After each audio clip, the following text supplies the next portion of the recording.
오늘 또 예수님을 따라가 보겠습니다. 11절 예수께서 예루살렘으로 가실 때 사마리아와 갈릴리 사이로 가시다가, 오늘 이 누가의 이 설명은 어느 마을을 구체적으로 얘기한 것도 아니고 그렇다고 어느 지역이 강조된 것은 아닌데 두 지역 사이를 사이로 가셨다 이런 표현을 쓰고 있습니다.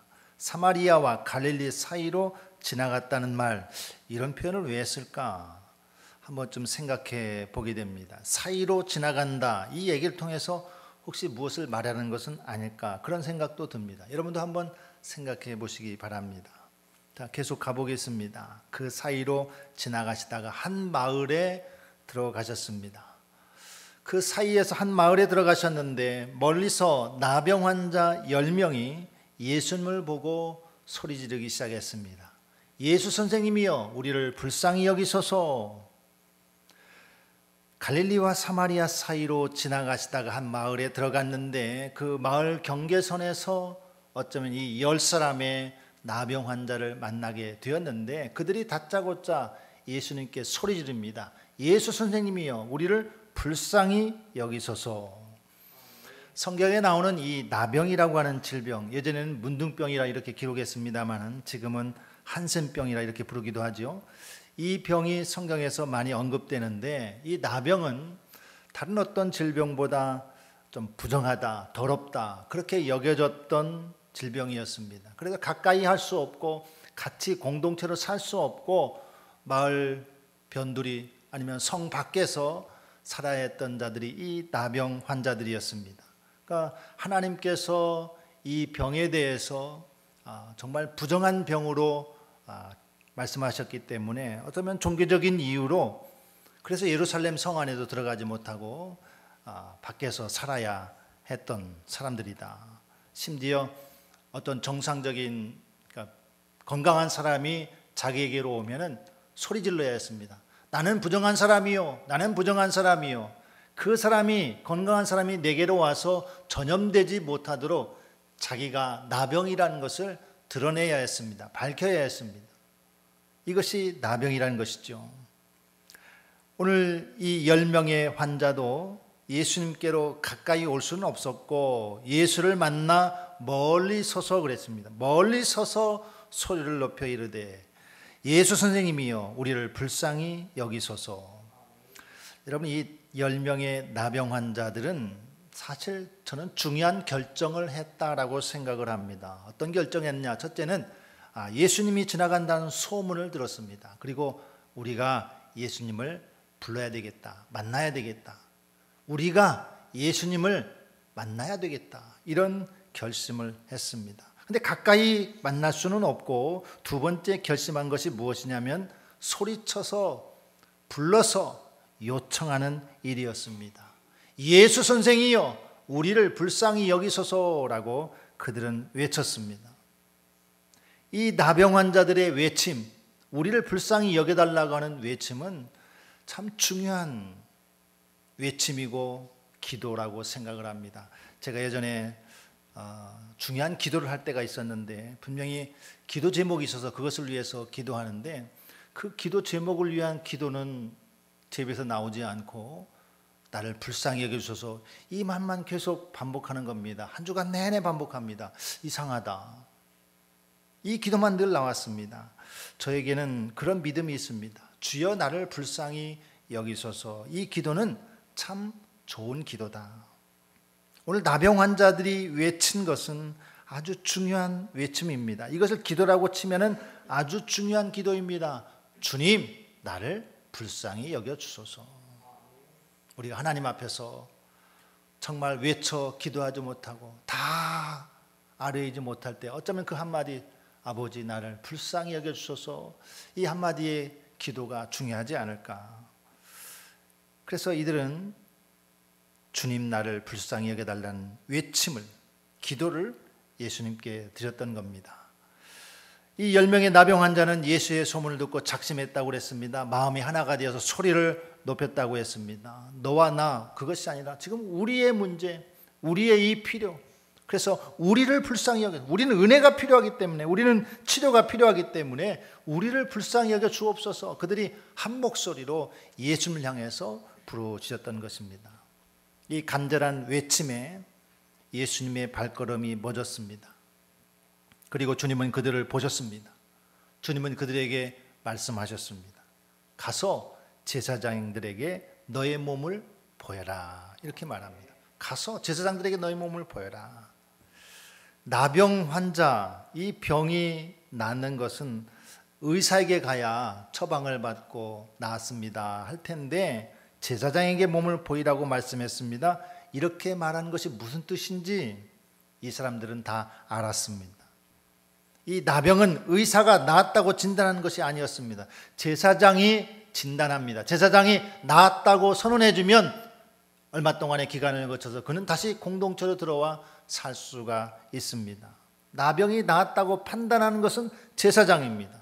제사장이 보고 나았다고 선언해야 그들은 일반인들과 같이 어울려 살 수 있었던 겁니다.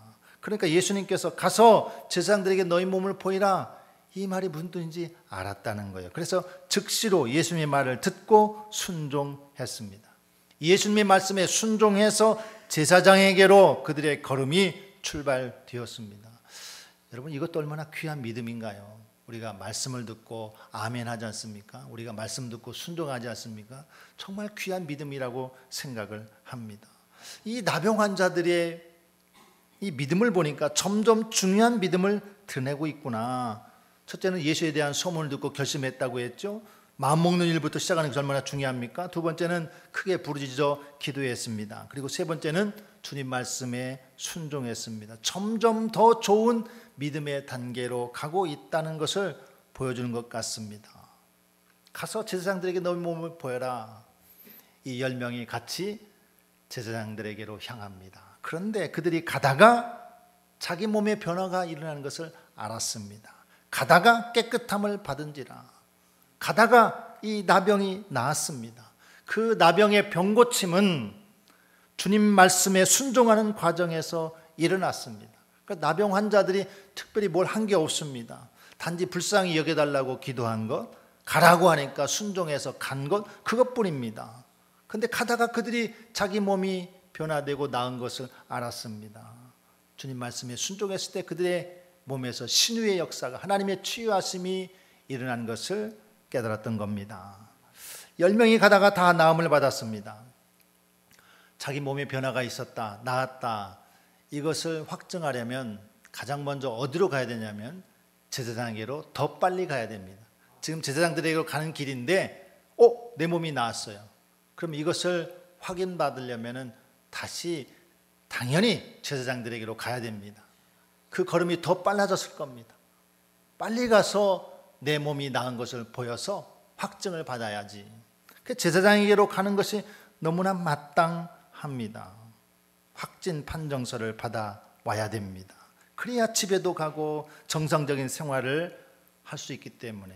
그래서 9명의 선택은 그렇게 했습니다. 그런데 그 중에 한 사람, 15절 보니까 그 중에 한 사람이 자기가 나은 것을 보고 큰 소리로 하나님께 영광을 돌리며 돌아와 그랬습니다.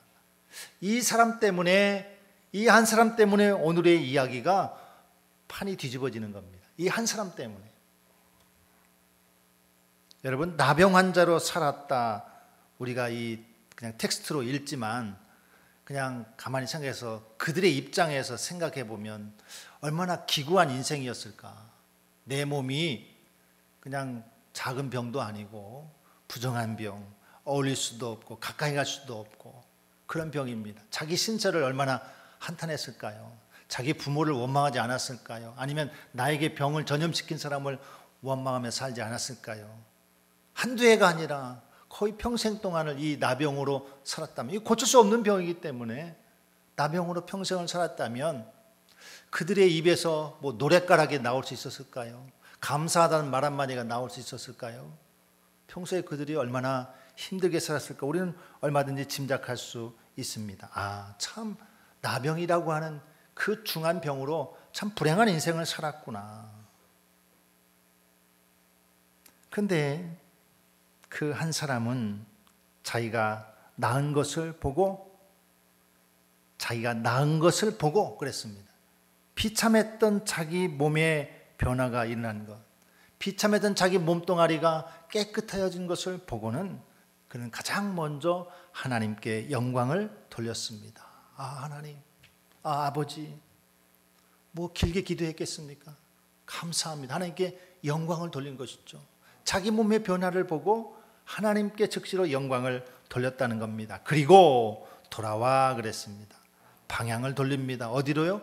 예수님께로. 지금 제사장에게로 가다가 돌아와 방향을 돌려서 예수님께로 왔습니다. 방향을 돌린다는 말이 얼마나 중요한 말인지 모릅니다. 앞서 15장에서 집을 나간 둘째 아들 탕자 이야기 있죠. 그 탕자가 다 재산을 허비하고는 이에 돌이켜 이르되, 내 아버지 집에는 참 풍족한 일꾼들이 얼마나 많은가. 돌이킬 때, 그가 방향을 돌릴 때 그는 아버지에게로 돌아와서 정말 두 번째 얻은 생명을 누릴 수 있었던 것입니다. 돌이켰다, 돌아선다, 이 방향을 돌이킨다, 이것이 누가에게는 참 중요한 표현입니다. 그는 돌이키고 방향을 돌이켜서 예수님께로 돌아왔고 예수님의 발 아래에 엎드려 감사했다라고 성경은 기록합니다. 돌아와서 예수의 발 아래에 엎드려 감사했습니다. 그때 예수님의 특별한 선포가 이어집니다. 이 이방인 외에는 하나님께 영광을 돌리러 돌아온 자가 없느냐 하시고 그에게 이르시되 가라, 내 믿음이 너를 구원하였느니라 하시더라. 가라, 내 믿음이 너를 구원하였다. 이 놀라운 말씀을 예수님께서 선언하십니다. 우리는 앞서서 10명의 나병 환자가 좋은 믿음을 가졌다고 보았습니다. 예수님을 만날 결심을 했죠. 병 낫기를 간청했습니다. 말씀에 순종해서 제사장에게로 갔습니다. 가다가 몸이 나은 것도 엄청난 기적이고 감사한 일인데 그 뒤에 펼쳐진 이 한 사람의 이야기가 빠진다면 알맹이가 빠진 거나 마찬가지입니다. 근데 이 한 사람의 이야기가 우리에게 너무나 중요하다라는 것이죠. 나병은 종교적으로 부정한 질병이기 때문에 그 나병에서 고침받는다, 참 놀라운 일입니다. 하지만 그것이 하나님 나라의 구원을 주지는 못하더라, 그겁니다. 여러분, 만약에 우리가 정말 병들었는데 간절히 하나님께 기도해서 병 고침을 얻었어요. 신유의 은사를 받았어요. 얼마나 감사한 일입니까? 하나님께 기도해서 우리가 병남 받았습니다. 우리가 간절히 기도하다가 방언의 은사를 받았습니다. 얼마나 감사한 일입니까?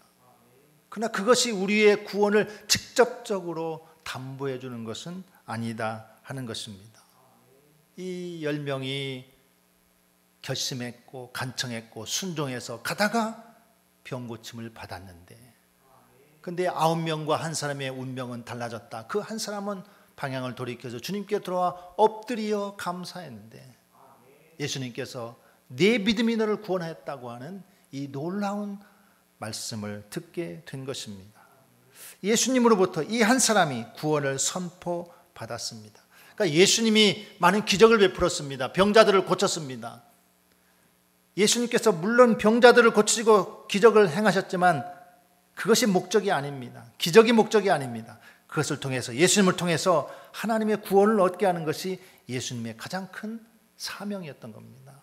그래서 병 고치는 것도 가르치는 것도 이 백성들을 하나님 나라에 들어가게 하기 위해서, 깨닫고 돌이켜 주께로 돌아오게 하기 위해서 예수님께서 불쌍히 여기시고 그들에게 천국 복음을 가르치시고 병자들을 고쳐주신 겁니다. 병 낫게 하는 것만이 목적이 아니라 그것을 통해서 하나님 나라에 들어오는 것, 하나님의 백성이 되는 것, 이것이 주님의 사역의 목적이었습니다. 오늘 예수님 말씀합니다. 10사람이 깨끗함을 받지 아니하였느냐. 주님도 아시는 거예요. 10명의 나병 환자가 예수님 만나고 나서 돌아가다 한 명이 나은 게 아니라 10사람이 다 나은 겁니다. 10명의 나병 환자가 다 나왔어요. 그 9은 어디 있느냐? 이 이방인 외에는 하나님께 영광을 돌리러 온 자가 없느냐? 16절에 보니까 그는 사마리아 사람이라 이렇게 말합니다. 1절에서 예수님께서 갈릴리와 사마리아 사이로 지나가셨다라고 했습니다. 결론이 와서 보니까 10명 중 그 한 사람, 고침받은 사람이 사마리아 사람이더라는 겁니다. 갈릴리와 사마리아 사이로 지나갔다는 말에서 우리는 어떤 경계점을 생각하게 됩니다. 경계선, 그 사이. 그 나병 환자들은 자기 동네에서 살 수 없어서 어쩌면 그 경계선에서 살았는지 모릅니다. 그 경계선에 서 있다고 하는 것은 이쪽도 아니고 저쪽도 아니고 이쪽도 될 수 있고 저쪽도 될 수 있고 그런 겁니다. 믿음의 경계선이 있다면 그것은 어떤 의미일까요? 늘 어떤 것 사이에 있다. 아니면 주님도 좋고 세상도 좋고 이럴 때 우리가 경계점에 서 있다고 말할 수도 있습니다.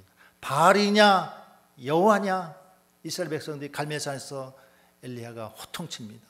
둘 사이 왜 머뭇거리느냐. 바알이 너희 하나님이면 바알에게로 가라. 여호와가 너희 하나님이면 여호와께로 돌아와라. 이 경계선이라는 것이 그런 것 아닙니까? 나의 믿음의 현 주소도 혹시 이런 경계점에 서 있는 것은 아닐까? 9명의 나병 환자들은 나의 필요, 나의 상황에 따라서 움직였습니다. 때로는 그것이 믿음 좋은 것처럼 보였습니다. 그렇죠. 예수 만날 결심을 하고 기도하고 순종했으니 참 믿음 좋은 사람처럼 보였습니다. 우리도 얼마든지 그럴 수 있다고 저는 생각을 했습니다. 나의 필요에 따라서 믿음 생활하는 것, 그것이 전부인 것처럼 산다면 혹시 진짜 본질적인 문제를 놓치고 살지는 않는가. 더 깊이 가야 되는데, 더 이리로 가야 되는데 우리가 여전히 머뭇거리고 있다면, 경계선에 있다면, 아니면 나의 상황에만 머물러 있다면 더 좋은 믿음으로 나가지 못하는 것은 아닐까, 그런 생각을 합니다. 이 경계선에서 한 걸음 더 나가야 한다는 것을 이 한 사람을 통해서 보여주는 것 같습니다. 이 한 사람은, 이 한 명의 나병 환자, 사마리아 환자는 무엇이 달랐습니까? 똑같이 결심했고요, 똑같이 외쳤고 똑같이 제사장에게로 가던 길이었는데 그에게는 그 뒤에 세 가지가 달랐습니다. 세 가지가 있었습니다. 돌이켰습니다. 엎드렸습니다. 감사했습니다. 돌이키고 엎드리고 감사했다. 이것이 그 뒤에 이 사람에게 일어난 상황이었습니다. 우리가 그렇게 결심할 수 있습니다. 올해부터는 성경을 읽어야지. 좋은 결심은 좋은 믿음을 갖게 합니다. 이제부터는 기도를 열심히 해야지. 기도의 시간을 갖다 보면 더 좋은 믿음을 가질 수 있습니다. 하나님 말씀에 순종해야지. 제가 예배는 불확정적이다라고 말씀드렸는데 우리가 하나님 말씀 듣고 나가서 순종할 때 그 자리에서 예배가 확정된다고 했는데 순종이 얼마나 중요한가. 그래서 내가 나가서 주의 말씀에 순종하며 살아야지. 이것이 얼마나 중요한 일입니까? 정말 어려운 일인데 중요한 일입니다. 그런데 우리가 자칫 경계에 머무를 수가 있다. 경계에 머무르기가 쉽다. 본질 앞에 다가서지 못할 때가 있다. 예수님 앞에 엎드리지 못할 때가 있다. 예수님은 제자들 향해서 나를 따르려거든 자기를 부인하고 자기 십자가를 지고 나를 따르라, 그렇게 말씀했습니다. 자기를 부인하고 자기 십자가를 지고 따르는 것이 제자인데 제자가 되는 것은 좀 부담스럽습니다. 왜냐하면 날마다 돌이키고 날마다 엎드리고 날마다 그분 안에서 살아가야 되는데 적당히 교회에 나오고 예배 생활하고 그렇게 신앙생활하는 것이 좋은 사람도 있을 수 있습니다. 자기를 부인하고 자기 십자가를 져라. 날마다 나는 죽어야 되고 날마다 나는 죽고 주님이 살아야 되고 날마다 주님 앞에 엎드려야 되는데 그러기가 쉽지 않기 때문에 오늘 10명 중에 한 사람만 사마리아 사람이라고 밝혀졌으니까 나머지 9은 유대인일 확률이 높습니다. 그들은 정결법에 대해서 잘 압니다. 자신이 부정한 병이기 때문에 공동체에 들어올 수 없다는 것도 압니다. 그렇다면 자기 몸이 고쳐졌을 때 가장 먼저 하고 싶은 일, 내 몸이 나았을 때 가장 먼저 하고 싶은 일, 그것은 제사장에게 보이는 것이 중요한 일이었습니다. 거기 가서 확정받아야 내가 그동안 정말 비참하게 살았던 내 인생에서 보상을 받을 것 아닙니까? 내가 이제는 사람들과 어울릴 수 있고 가정에 가서 함께 살 수 있고 내가 성 안에 들어갈 수 있고 내가 꿈꾸던 내가 그리던 삶을 이제 살 수 있기 때문에 여러분 그들이 얼마나 간절히 원했을까요? 다른 병도 아니고 나병인데 문둥병인데 얼마나 사무치게 원했던 건데 그들이 나음 받았을 때 그들은 한 걸음에 달려가서 제사장에게 몸을 보여야 했을 겁니다. 하나님이 정한 정결법도 알고 하나님의 선민이라는 자부심도 있고 그들의 질병이 나은 놀라운 체험도 있었지만 그 9에게 예수님이 선포하신 구원의 선언은 주어지지 않았습니다. 10사람의 나병 환자가 고침을 받았습니다. 그 중에서 평소라면 가장 올 것 같지 않은 사람, 그가 누구겠는가? 유대인들은 사마리아 사람을 혐오합니다. 역사적인 이유가 있죠. 아수르로 정복되었을 때 이방인과 함께 섞여 살다 보니까 피가 더러워졌다는 거예요. 부정한 사람이라는 거예요. 그 사마리아 지역은 지나가지 않습니다. 사마리아는 돌아서 갑니다. 사마리아 사람들을 만나서 대화하지 않습니다. 하나님의 자녀라면 하나님 앞에서 가장 멀어져 보이는 그 사람들이 사마리아 사람들입니다. 저곳은 지나갈 수가 없어. 저 사람들은 부정한 사람이야. 병이 나았다고 그래도 그 사람은 안 올 거야. 그렇게 생각할 수 있었던, 모든 사람이 그렇게 생각했다면 그 예상을 깨고 주님께로 돌아온 사람은 사마리아 사람 한 사람뿐이었습니다. 여러분, 어떤 사람이 감사를 많이 할까요? 가진 것도 많고 하나님의 은혜를 받아서 많은 것을 얻었습니다. 교회 직분도 얻었습니다. 당연히 저 사람에게 감사가 많겠구나. 반대로 그렇지 못한 삶을 살아갑니다. 인간적으로 보면 참 안 돼 보입니다. 설마 저 사람이 감사를 하겠나? 만약 우리가 그렇게 생각한다면 오늘 말씀은 완전히 정반대의 이야기를 보고 있는 것입니다. 9은 저 멀리 서서 예수님과 대화했고 예수님을 만났습니다. 근데 그 한 사람은 가까이 와서 예수님 앞에 엎드려 감사, 경배를 드렸습니다. 그 9은 예수 선생님이 우리를 불쌍히 여기셔서 예수님 만난 것처럼 보이고 예수님에 의해서 치료받았지만은 진짜 예수님을 만난 것은 아닐 것입니다. 그 한 사람은 돌이켜 엎드려 예수님과 가까이 내 나은 몸을 가지고 가장 기쁘고 감사한 마음으로 주님께 돌아와서 주님 앞에 엎드려 감사의 고백을 했을 때 오늘 주님은 내 믿음이, 내 그런 돌이킴이, 내 그런 엎드림이, 내 그런 감사가 너를 하나님께로 가까이 오게 했다. 너에게 구원이 이르렀다. 이렇게 선언하신 겁니다. 얼마든지 신앙생활하면서 멀리서 집사님, 권사님, 성도님 얼마든지 우리가 믿음 좋아 보이게 살 수 있습니다. 9명도 저 멀리서 예수 선생이여 우리를 불쌍히 여기소서 그런 좋은 믿음을 보였고 좋은 기도를 했습니다. 그러나 그들은 멀리 있습니다. 그런데 이 한 사람은 돌이켜서 주께와 엎드려 주님 앞에 나와서 가까이 와서 엎드려서 그분에게 경배를 올려 드렸습니다. 이것이 그 차이를 맞는 것 아닙니까? 그래서 우리가 이 말씀을 통해서 내 믿음의 경계선을 한번 생각해 볼까?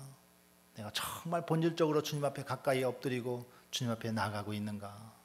아니면 멀리서 보기 좋은 모습대로 그냥 적당히 신앙생활하고 있는 것은 아닌가? 날마다 나는 죽나? 날마다 나는 엎드리나? 날마다 나는 기도하나? 날마다 내가 주님 앞에 만나고 있는가?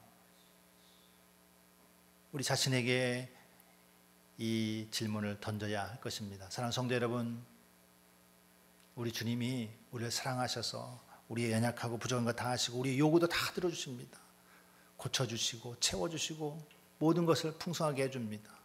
그래도 우리가 주님께로 가까이 가서 주님께로 더 돌이켜서 엎드리지 아니하고 주님 앞에 나아가지 아니하면 가장 마지막에 결론에서 일이 달라질 수 있다. 10명의 사람이 그 한 사람이 완전히 전혀 다른 결론을 낸 것처럼 우리의 인생이 주님 앞에 설 때에 마지막 때에 정말 주님께서 잘했다 착하고 충성된 종아 네가 정말 나의 제자로 날마다 자기를 부인하고 내 십자가를 지고 여기까지 오느라 고생했다. 주님의 칭찬을 들으며 주님 앞에 인정받으며 구원의 선물을 받는 저와 여러분 되시기를 예수님의 이름으로 축원합니다.